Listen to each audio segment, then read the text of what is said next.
that you will that be. 1 That you will million be. is for my. Wait po, Mr. that President. 1 I'm million President. I'm is still for I'm still my- at the floor, Mr. President. Excuse For me. my As much- medicine. Sa Interrupt tinatanong me natin, because I am answering Mr. Chair, the question. answer is not directly in line with the House of question. Order. Nakalimutan The rules. ko na yun. Yung rules na yun. Oh, now, I now want you. Hindi Pinapaalala ko po. ako, I'm not, Now again, I am Mr. not- Chairman, former President is Hearing speaking. suspended. Mga kabayan, ilan lang yan sa mga eksena matapos ang sinagawang pagdinig sa Quad Committee hearing nitong nakalipas na araw kung saan ay dumalo si dating Pangulong Duterte para imbestigahan ang extrajudicial killings o ADK sa kanyang War on Drugs campaign noong siya pa ang Pangulo ng bansa. Matatandaan na halos walang nagawa ang mga kongresista matapos tila naging pasaway ang dating Pangulo sa bawat tanong ng mga mambabatas. The rules in this committee. And the former president is keep on violating that rules. Sabi ko na nga, he was then a former congressman and he knows the rules. Please respect this committee, Mr. President. And please, once again, that was my first point order and I hope it will not happen again. Please wait for the recognition of the chairman before you speak. Thank you, Mr. Chairman. Thank you, Congressman Paduano. Your manifestation. Dahil tila nainis na si dating Pangulong Duterte, ay inamin niya mismo sa Kamara na may mga pinaslang siya mga pulis na sangkot sa mga krimen sa ilalim ng kanyang panunungkulan. Alam mo to sa totoo lang. Ito totoo lang ha. Marami akong pinatay na pulis sa Davao na kriminal. Magtanong kayo sa Davao. Mag-go around. Ano yung ako mismo. Ako mismo ang talagang humirit. Harap-harapan. Marami akong pinatay na pulis na gago na mag-kidnap, mag-rape, tapos magpatay. Sabi ko sa iyo, pag mahuli ko kayo, maabutan ko kayo, talagang papatayin ko kayo. Lahat yan, that goes for the law enforcer, the soldiers, lahat, civilians. Pagka ginawa mo yung, kaya sabi ko yung i-hold up mo na, akyatin mo sa bahay, tapos kunin mo yung pera, i-rape mo yung asawa, i-rape mo yung mga anak, ay anak lang. Samantala nang tanungin naman si Duterte ni Kabataan Party List Raul Manuel kung haharap siya sa mga kinatawan ng ICC sakaling dumating ito sa bansa, sagot ng Pangulo na iinip na rin siya dahil sa tila napakatagal ng ICC na dumating sa Pilipinas para imbestigahan siya. Hamon pa niya kay Manuel na bigyan siya ng pamasahe papuntang Amerika at siya mismo ang susundo sa mga kinatawan ng ICC. Gusto lang po natin maging malinaw, Mr. Chair, na dati ay ayaw po ng dating Pangulo dun sa ICC, pero ngayon ay okay lang na mag-investigate po yung ICC. Tama po ba ang narinig natin kanina, Mr. Chair? Mr. Chair, hearing that, ibig sabihin po ba ay willing ang dating Pangulo na isubject yung sarili sa investigation and all processes na gagawin ng ICC in relation dun sa kanyang war on drugs? Bigyan mo ako ng pera, ako nang punta ng ICC doon. Ako na mismo pa-imbestiga doon. Ang tagal nila. Hurry up! Kasi baka matanda na ako, mamatay ako. You might miss the pleasure of seeing me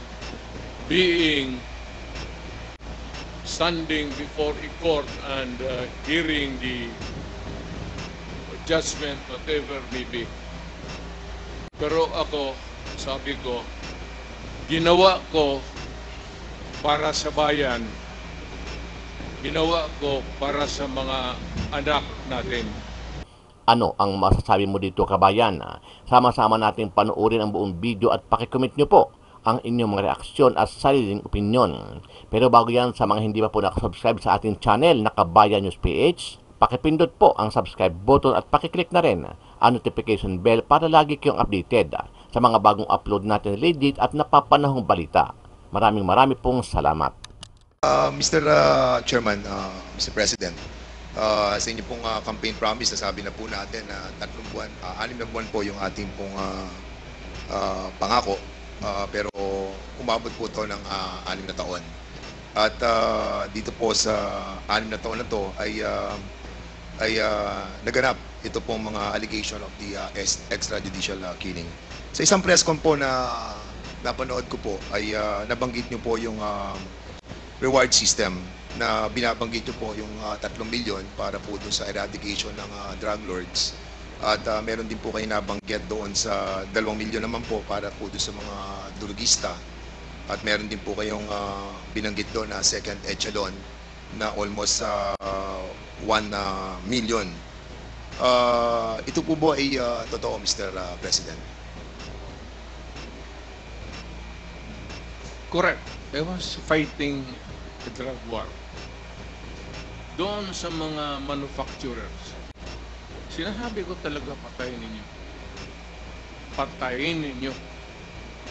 Huwag na ninyong, basta maabot na ninyo dyan sa factory na nagluluto ng Cebu, patayin ninyo. Yan ang utos ko. And I assume for responsibility. Okay, Mr. President. Yung mga nasa labas na naglakad, nanhuli, hindi yun. At yung actual nasa factory, sabi ko, ubusin nyo lahat.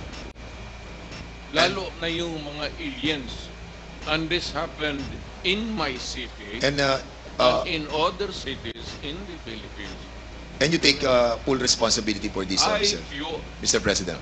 I will go to prison for that, Mr. Sir. At yung po ay in terms of policy, yun po yung inyong sinasabi. Ito po yung polisiya ng ating gobyerno, and that's the reason why ito po yung inyong pinaninindigan. Correct, Mr. President. Isahin ko na lang, and I will not repeat it. I did it as a matter of principle to protect my country. That is the long and short of it. Kung anong tanong man ninyo. Mr. Chairman, recently lang po, si PNP Chief Marbil ay meron po siyang interview dito po sa, can you kindly show yung GMA News Online number 12. At sinabi po ni PNP Chief Marbil that based on the official PNP data from July 2016 to June 2022, Marbil said that 1,286 officers were affected in the line of duty, with 312 killed and 974 wounded. And at the same time, sabi niya po, Mr. President, Mr. Chairman, that these police officers carried out their responsibilities with dedication and often faced considerable risk to ensure public safety. Many officers endured not only physical harm, but also found themselves entangled in legal and administrative challenges. 214, Mr. President, na mga officers ng PNP faced 352 criminal cases during this period. And according to him, that while the promise of support was made, many officers continued to face consequences largely on their own. Dinagdag pa po niya, Mr. President and Mr. Chairman, that 195 officers were dismissed over the period of 6 years. There are also 398 cops facing dismissal for various reasons. More than 20 police officers are currently in detention right now, Mr. President. The PNP chief said that numbers remind us that the impact of the anti-drug campaign was deeply felt by our police force as well. He noted that even as former President Duterte publicly committed to supporting those enforcing the campaign, he said there is no official record that these commitments were fully realized. I was not asked even for a minute So, to Mr. tumulong and for what a particular purpose. Then I will now make this promise. I will start a fund sa protection ng mga pulis I'm putting up 1 million. Paghanap ako, meron akong 1 million. Hindi ako kung meron million lang, bubula ako, sabihin ko wala. Mr. Chairman. I'll start. Yeah. But I'll raise a fund para tulungan yung mga pulis. Mr. President. And I will personally appear in court. Ako mismo ang Mr. mag-defense counsel nila. Mr. Chairman, Mr. President, 2 days ago you have mentioned that wala po kayong pamasahe papunta po dito. And I'm pretty shocked that you have 1 million in your account to help our policemen. And we salute you, Mr. President, for that. And for being honest, that you will be... That 1 that you will million be is for wait po, Mr. President. Mr. President, I still have the floor, Mr. President. Excuse me. For my As much- medicine and subsistence.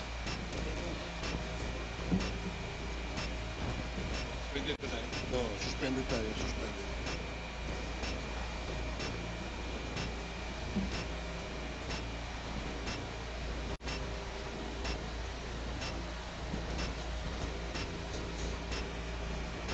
Gastos. Hearing resumed. Again, let me remind everybody to please calm down. Let the person talking finish his sentence first before you interject. Okay? Yun lamang po ang aking paalala sa lahat. Mr. President, Mr. Chairman, yung pong 1 million na ipagkakalob po ninyo will go a long way. And we are very thankful because marami pong mga officers po natin, mga kapulisan po natin na natanggal na po. As a matter of fact, to be exact with that, Mr. Chairman, 195 officers na po itong na-dismiss. Nasira po ang kanilang buhay, nawalan po sila ng trabaho, they were humiliated, their dignity was lost. And Mr. Chairman, Mr. President, that 1 million will go a long way. I will hand to you the 1 Point million of order, Mr. Chairman. before this. Point of order, Mr. Chairman. What is the rule that was violated? What is the point of order of Congressman The Paduano? former president is speaking without the recognition of the chairman. And please, Mr. President, former president, you know the rules. It was read by Chairman Acop. And being a former congressman, you know the internal rules. Let the members of this committee finish the question before answering. That's my first point of order, Mr. Chairman. And I hope the former president understand. Nakalimutan The rules. ko na yun. Yung rules na yun. Oh, now, I now want you. Hindi Pinapaalala ko po. I'm not, Now again, I am Mr. not- Chairman. Chairman, Hearing suspended. the former president is Hearing speaking. suspended. Hearing is resumed. Before I allow everybody to speak, please be reminded. Kasi po, before we start the interpellation, malinaw po na it was discussed to all resource persons and even to the members, the rules in this committee. And the former president is keep on violating that rules. Sabi ko na nga, he was then a former congressman and he knows the rules. Please respect this committee, Mr. President. And please, once again, that was my first point order and I hope it will not happen again. Please wait for the recognition of the chairman before you speak. Thank you, Mr. Chairman. Thank you, Congressman Paduano. Your manifestation Mr. is noted. Chairman. Now we will now proceed with Congressman Dan Yes. Fernandez. Mr. Chairman. Wait for the chair to recognize you first, please. I'm sorry, Mr. Chairman. Ulitin Sige po, Okay. please wait for the chair to recognize you before you speak. Now you are recognized, Congressman Dan Thank you, Fernandez. Mr. Chairman. Mr.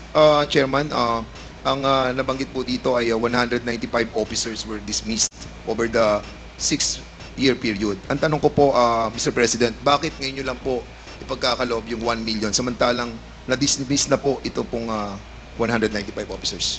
I do not have the records. Sir, Wala po ba? hindi ako Polcom. So, hindi ko alam yan.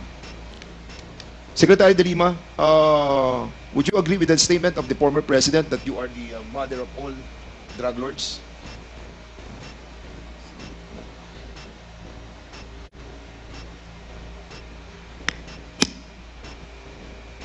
absolutely false. That is a fictitious, bogus allegation against me. And then they filed cases against me. Kinasuhan po ako nila ng mga kaso tungkol sa droga. Initially, consummated illegal drug trading. Inamend nila into conspiracy to commit illegal trading. 30 kaso yung sinampa sa akin. Absuelto na po ako dun sa 3 dahil wala po akong kinalaman sa illegal drugs. Kasama lang ho yan sa naging propaganda nila. Kasama lang ho yan dun sa mga para meron silang isang figure, a prominent figure, at si Senador De Lima ho yun noon, noong 2016, na doon ang magiging atensyon ng bansa, atensyon ng mundo, na itong babaeng ito ay the mother of all drug lords, the beloved drug trade queen. Ano pong nangyari dun sa mga nag-oposa sa akin? Yung mga beloved convicts, mga nung una, yun ang mga sabi nila, kung ano-ano mga sinabi nila, na nag-raise funds ako. Pero kinalaunan, binabawi ho nila yung kanilang mga akusasyon against me. I was cleared of all 3 drug cases. I underwent the whole process. Dumaan po ako sa buong proseso kahit mahirap, masakit para sa akin. Kinulong ako ng almost 7 years na hindi na po nila yan mababalikan dahil sa pagkagalit nung pinaka-mastermind nung pag-persecute sa akin na inimplement nung kanyang Secretary of Justice, si Vitaliano Aguirre. At meron pang mga ibang handlers na siyang mga kumausap dun sa mga nagtestigo against me. So that is absolutely false. That is a slanderous accusation against me. That is not allowed by law. I am prohibited from doing it. Mr. Chair, I believe hindi tayo pwedeng sabihan dito sa committee na hindi tayo pwedeng magtanong lalo sa mga bagay na relevant dun sa ating investigations. And Mr. Chair, I was not even asking kung sino yung mga hanggang sa level ng mga regional police units, sino-sino mga nakatanggap. I was simply asking yung nature ng paggamit ng pondo na iyon. And Mr. Chair, there's nothing in the joint circular on confidential and intelligence funds that says that we cannot ask general questions, Mr. Chair. Kaya kung ayaw po tayong sagutin dun sa ganong mga bagay, then I think that's actually an indirect admission na dun talaga nanggagaling at ayaw lang pong specify ng ating resource person yung nitty-gritty. Pero yun na po yung nagtutugma yung Peace and Order Fund na pwede talagang kunin doon sa Confidential and Intelligence Fund na actually ay lumobo ng sobrang taas sa ilalim po ng term ng past administration. So actually po, we gave our resource person a chance to answer pero nagdi-deviate po mula doon sa paano talaga sana sagutin ng diretso kasi simple lang naman po yung tanong kung doon ba kinukuha. Okay, let me answer you. Chance to answer. You are asking as if you were from the COA. Hindi ka naman COA, hindi kita sagutin ng tama kasi wala rin akong alam. COA, kailangan mo ng report, so you have to bring the papers. You're asking questions that are pertaining to COA. Ano? Hindi naman ako COA. Mayor ako tapos presidente. Sige, Mr. Chair, I won't belabor the point pero tingin ko ang mga kababayan natin yung makakausga. Malinaw naman po na wala po sa aming dalawa yung taga-COA pero mismo po nasa memorandum circular din naman na dapat ay ipatupad ng COA na dapat ay kung mayroong mga ahensyang nabibigyan, nag-grant ng Confidential and Intelligence Fund, dapat po hindi nga yan in the first place nakatago mula sa mga kababayan kasi the fact na nakatago po yan, ito po yung nangyari.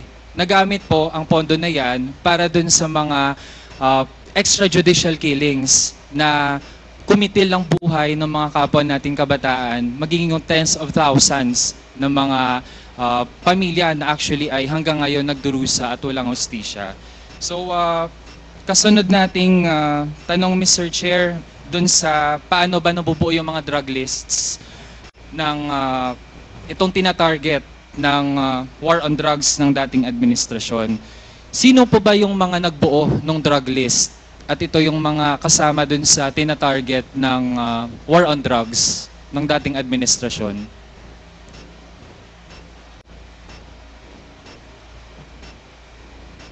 Drug list, it has to come. Hindi naman sa department store yan. It has to come from the police doing the undercover. Mr. Chair, yung mga napangalanan dati dito sa Quad Committee kagaya ni na Colonel Leonardo, bahagi ba sila ng mga nagbuo nitong drug list? I don't know hindi ko alam ang unit niya in particular. I only know that there's a policeman. Pero hindi ako nagtatanong kung saan siya galing, from where, kung saan siya nagtrabaho from one unit to another in the course of their being a policeman. Marami yan silang dinaanan. They are not just there diretso. So, yung tinatanong mo should be answered by Leonardo, not me. Mr. Chair, lalo na't ang drug war ay ang number one reference nito ang pronouncements ng dating Pangulo. Kaya po, we have every right to ask our resource person tungkol dun sa pagbubuo ng mga drug list. Mr. Chair, ano po ang vetting process bago ma-finalize yung mga drug list?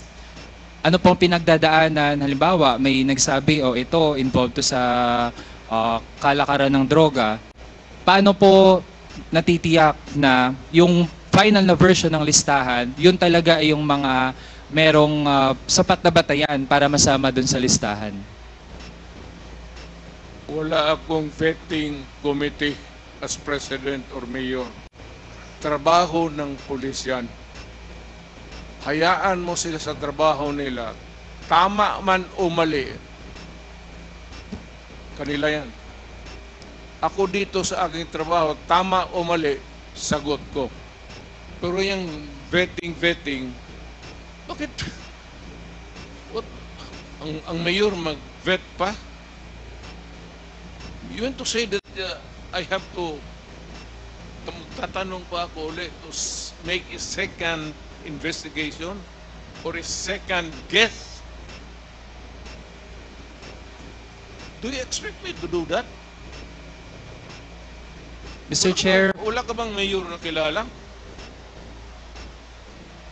Magtanong ka muna. Mr. Chair, exactly, precisely. Kaya po tayo nagtatanong kasi kung walang vetting process, edi paano po yun kapag mayroon palang nasama? Sinama lang halimbawa ng isang pulis dahil tingin niya mataas yung reward, kaya mainam na patayin nila yun kasi sasabihin lang ng dating Pangulo na siya bahala. Tapos pag napatay, makiklaim yung reward at okay lang kasi hindi talaga na-check kung yun ba talaga ay merong key role dun sa illegal drug trade. So with that, Mr. Chair, sabi din po kanina kasi yung mga high value targets, yun talaga ang dapat mangyari dun, patayin. So Mr. Chair, gusto nating malaman, lahat po ba ng mga high value targets dun sa drug list na hindi na vet, lahat po ba yun ay merong unlawful aggression na ginawa noong sila ay gustong tugisin ng pulis? Okay.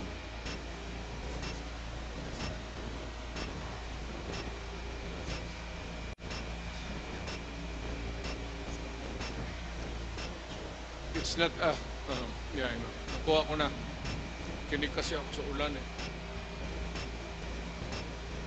Inuulan ko yan. Kaya kita mo, inuulan ka na. Yung hindi ko trabaho yan. Hindi trabaho ng presidente, hindi trabaho ng mayor. I do not have that kind of duty. Kaya ako may military ng presidente, may police. Anong mayor ako, may police ako. Yun ang trabaho nila. Ang trabaho nila, the end game is really to produce the name of persons who are in the drug industry. Kaya dito sa Manila, when I became president, Mr. Chair, nagdi-debate na po dun sa do not tinatanong interrupt me natin. because I am answering Mr. Chair, the question. answer is not directly in line the- with the 1 minute question. suspension. Alam mo to sa totoo lang. Ito totoo lang ha. Marami akong pinatay na pulis sa Davao na kriminal. Magtanong kayo sa Davao, mag-go around. Ano yung asin? Ako mismo ang talagang humirit.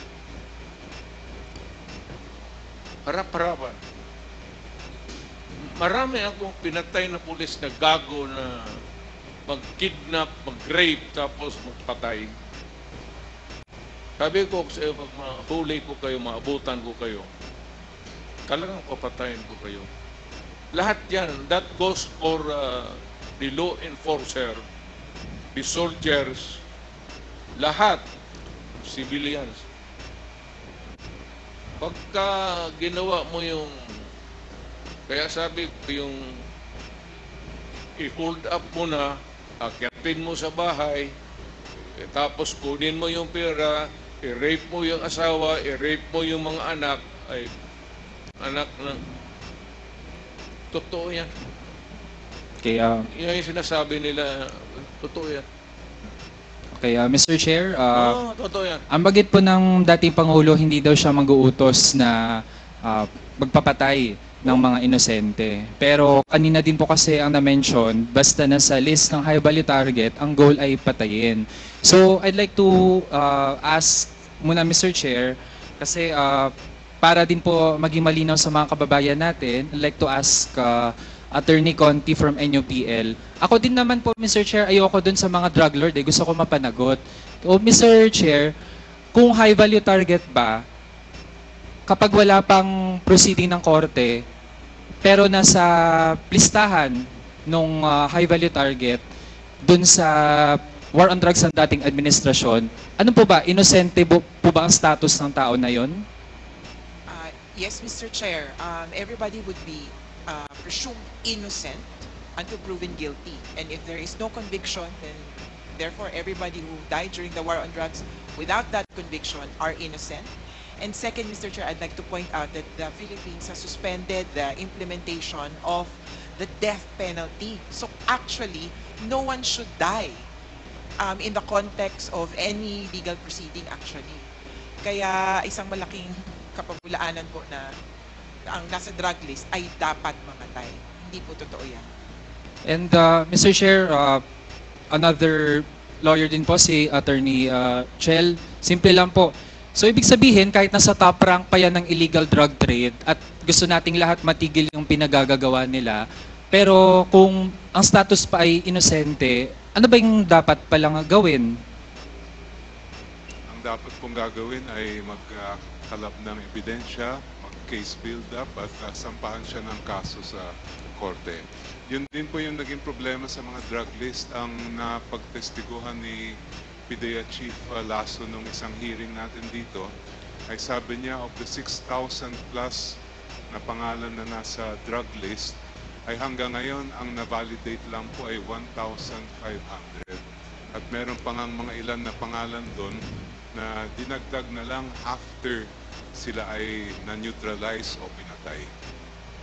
Okay, so Mr. Chair, so ibig sabihin hindi lang po isa, dalawang abogado na yung nagsasabi na bagamat gusto natin na matigil yung pinaggagawa ng mga drug lord na pwedeng magpakalat ng droga sa bansa para sirain ang buhay ng mga kabataan, yung proseso na ginawa ng dating administrasyon, meron talagang problema doon.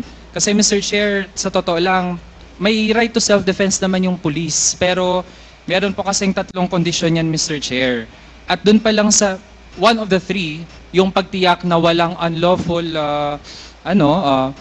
aggression, actually hindi na po mapanindigan ng ating resource person. Kaya ibig sabihin talaga, dun sa policy na yung goal ay pumatay, meron na po talagang malaking problema doon.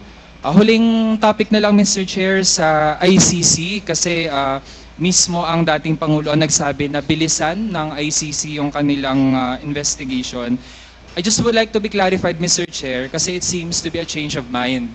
Kasi nung patapos na ang term ng dating Pangulo, June 25, 2022, the Office of the President slammed the plan of the ICC to resume investigation dun sa naging war on drugs. So, gusto lang po natin maging malinaw, Mr. Chair, na dati ay ayaw po ng dating Pangulo dun sa ICC, pero ngayon ay okay lang na mag-investigate po yung ICC. Tama po ba ang narinig natin kanina, Mr. Chair?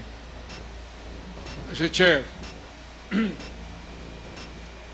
the ICC does not scare me a bit.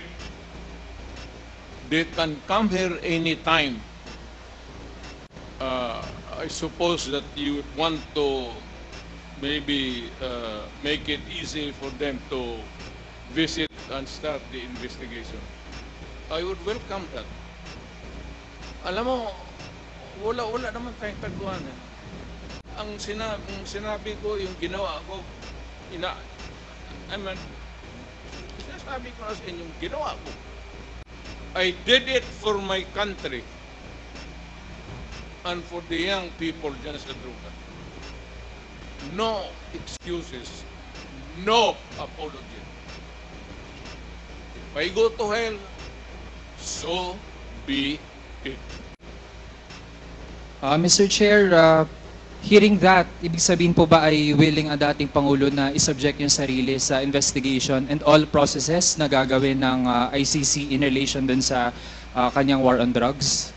Bigyan mo ako ng pera, ako nang punta ng ICC doon. Ako na mismo magpa-imbestiga doon. Ang tagal nila, hurry up. Kasi baka matanda na ako, mamatay ako.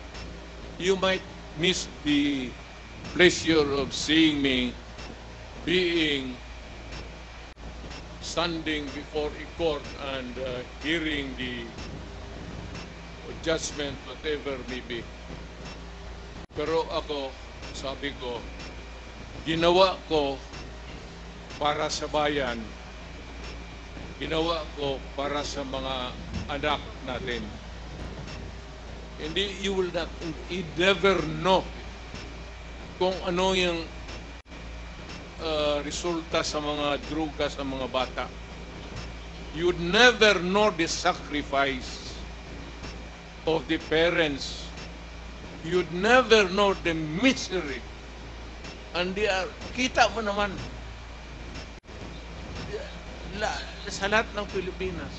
And you'd never understand the suffering of a parent or a brother or sister na nakita niya nagunggong na ang anak niya. Pinaaral mo kindergarten, grade school, high school, pagdating sa college, bigyan mo ng droga tapos nagunggong na, and you render the human being inutil. Yan ang masakit sa akin nung na-mayor ako. Kasagsagan yun ng droga. Hindi ko katanggap-tanggap. Kaya kita papatayin talaga, prangkahan. Hindi ko matanggap. So that's your last question. Ikaw yun. Mr. Chair, hindi po talaga katanggap-tanggap lalo na kung meron nga totoo man, kahit sabihin natin na nakagamit ng droga pero sa halip na i-rehabilitate, ang mangyayari pala ay masasama sa drug list na hindi vetted tapos papatayin. Masakit po talaga yun, Mr. Chair. At sa dami ng mga naging witnesses po natin, mga relatives na pumunta dito, dama po natin ang ganong epekto. Hindi lamang nung pagkalat ng illegal na droga, pero maging yung approach, no, na patayan yung nakapanguna kaysa yung paano natin ma-rehabilitate yung mga napunta sa ganong landas. Sir. So, Mr. Chair, ito Sir, na po yung huling tanong natin. May I just interrupt you? Mr. President, sandali lang po, patapusin lang po natin siya. Pagkatapos po, kayo po, re-recognize ko po. Sige, please, wrap it up. Thank so you, that, Mr. we Chair. can Mr. proceed. Chair, huling tanong kasi lumitaw din naman na ang dating economic advisor ng former president na si Michael Yang ay actually involved sa illegal drug trade. So gusto po nating matanong kasi ang postura po ng dating Pangulo ay staunch enemy of illegal drugs, pero malalaman natin, Mr. Chair, na ganun pala ang ilan sa mga aktibidad ng kanyang economic advisor. So gusto po nating malaman, alam din po ba yon ng dating Pangulo na mismong economic advisor niya ay involved sa illegal drug trade? A real issue? We had lots of evidence po dito sa Well, hearings sa Kamara. Produce one now. The records of the House of Representatives can suffice. He's going around until now and making friends with everybody. Lahat ng mayor yan dinedicate. Ganon ang mga i-check. Lahat ng businessmen sa China, mainland China, pag nagdegosyo, nagdidikit yan ng mga politiko, especially the mayor. Hindi ako namimili kasi lulo ko in check eh. So ano bang problema ko maglapit yan dito, puro kriminal? Magipag-inuman ako ng kriminal. Pagkatapos niyan, barilin ko. Wala mang problema sa akin yan. Pakainin ko, tapos pagbusog na, lasingin ko. Tapos, tatapon ko. Kaso Mr. Chair, hindi lang po yun Ganun lang- kainuman. Mismo, ganun lang ang presidential economic advisor, ganun pala ang ginagawa. So it seems like parang naging mafia po ang gobyerno natin nung nakarang administrasyon. And with that, I end my interpellation, Mr. Chair. Thank Mr. you. Chair, kung buhay pa yan, ibig sabihin, hindi yan durugista. Hindi ko itataya yung pagkatao ko. Mayor, presidente, tapos mag-ano-ano ka ng, ano na yung Okay, salamat po, Mr. President. Thank you, Congressman Manuel.